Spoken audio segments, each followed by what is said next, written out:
Oke guys, welcome to my channel. Kali ini saya akan menceritakan alur cerita film yang berjudul Dragon Usia. Baik, tanpa perlu banyak bacot, langsung saja kita review filmnya kawan. Bagaimana, setuju? Oke, langsung saja kita review. Baik, film dimulai ketika tokoh utamanya yang bernama Liu Jingxi sedang bekerja di toko kelontong. Lalu setelah itu datang dua orang kriminal kelas kakap ke desanya untuk mencari duit dan memeras duit. Tetapi si pemilik toko tidak memberikan ia duit dan menolaknya. Lalu pemilik toko itu pun memukul mereka. Dan kemudian pemilik toko itu pun disiksa dan diinjak oleh. Tiba-tiba Liu Jingxi pun datang dan menyelamatkan si pemilik toko itu dengan menyerang si kriminal itu.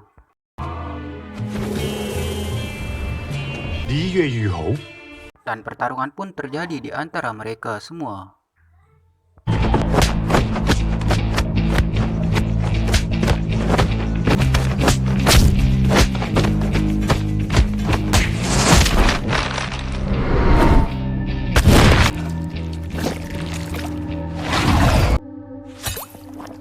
Dan setelah ia selesai bertarung, ia pun didatangi oleh detektif yang bernama Su Baiju ke tempatnya untuk menanyakan bagaimana ia mengalahkan para kriminal itu dan membunuhnya.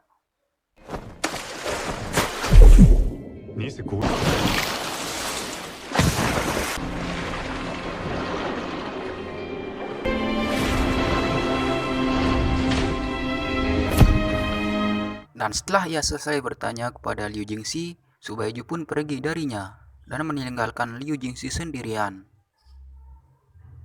Dan setelah itu Su Baiju pun pergi melihat para mayat kriminal itu. Dan ternyata itu adalah mayat kriminal yang bernama Yan Dongsheng, kriminal kelas kakap terberat di dunia. Lalu ia pun pergi menuju pemimpinnya untuk melaporkan bahwa itu adalah mayat kriminal yang bernama Yan Dongsheng. Lalu pemimpin itu pun memberitahu semua warga bahwa itu adalah kriminal bernama Yan Dongsheng. Lalu warga pun memberi ucapan selamat kepada Liu Jingxi karena ia sudah membunuh kriminal itu. Dan kemudian Liu Jingxi pun bertanya kepada semua warga di mana dulunya tempat Liu Jingxi tinggal. Lalu di malam harinya Su Baiju pun meneliti para mayat kriminal itu. Dan kemudian ia pun teringat ketika ia makan di rumah orang. Lalu orang-orang itu pun mati gara-gara racun. Dan ia pun terkena serangan racun itu di dalam tubuhnya. Dan ia pun terpaksa harus menusuk jarum di tubuhnya untuk mengendalikan racun. Dan keesokan harinya Su Baiju pun pergi ke rumah Liu Jingxi untuk mencari Liu Jingxi dan menanyakan di mana Liu Jingxi. Dan ternyata Liu Jingxi sudah pergi untuk bekerja dan mencari nafkah. Dan ia pun sudah sampai di tempat pembuatan kertas itu. Dan kemudian di malam harinya mereka pun makan-makan bersama anak dan istrinya. Su Baiju pun ikut. Dan setelah itu Su Baiju pun pergi mau mandi. Lalu di malam harinya mereka pun tertidur. Dan Su Baiju pun nekat mengintip mereka tidur. Dan kemudian keesokan harinya Liu Jingxi pun bekerja di ladang bambu dan diikuti oleh Su Baiju dari belakang. Dan Su Baiju pun tetap mengikuti kemana Liu Jingxi pergi dan terus-terusan melihat Liu Jingxi. Lalu ia pun mau membantu Liu Jingxi, tetapi terjadi musibah. Liu Jingxi pun terjatuh dari atas jurang. Tetapi Liu Jingxi mampu menyelamatkan dirinya dengan menggunakan ilmunya. Dan ia pun selamat.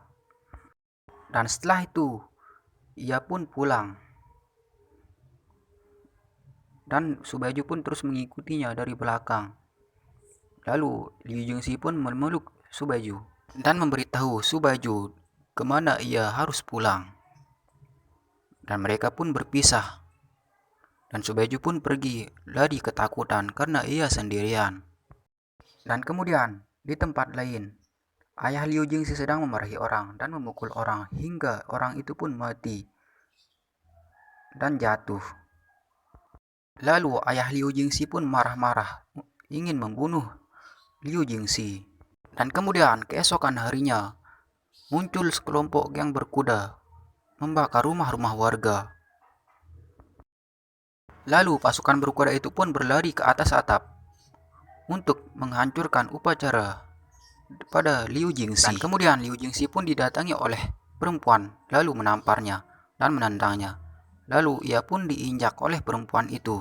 Dan setelah ia menyiksa Liu Jingxi, perempuan itu pun menggorok leher orang-orang.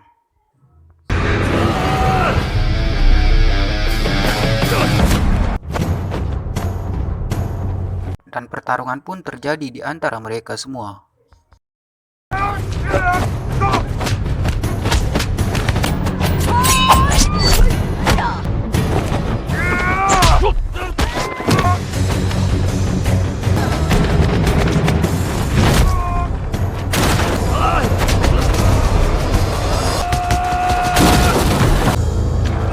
Dan setelah ia selesai mengalahkan para pasukan kuda itu, ia pun berlari.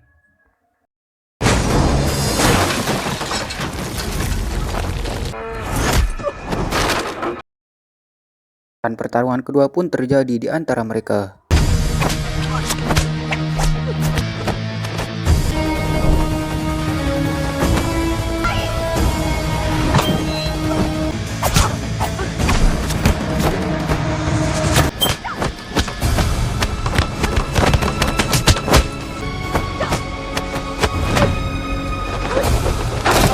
Lalu perempuan itu pun dikalahkan dan dibuang ke air terjun oleh Liu Jingxi.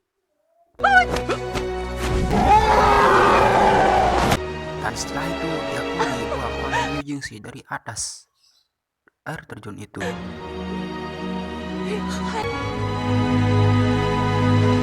Dan kemudian setelah itu Liu Jingxi pun pulang dan dimarahi oleh ayahnya karena ia sudah memotong tangannya sendiri.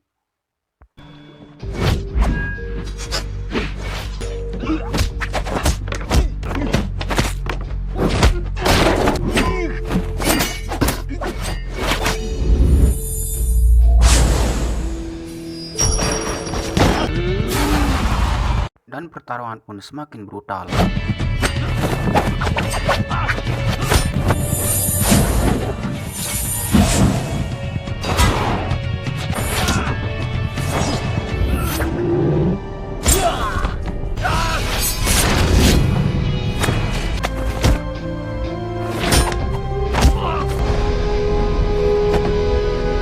Dan Liu Jingxi pun terpaksa melawan.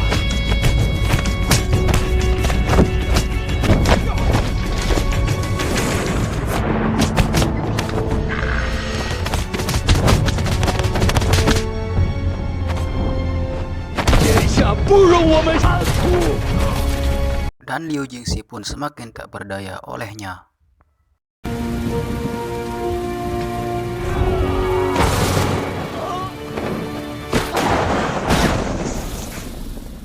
Dan cerita pun berakhir.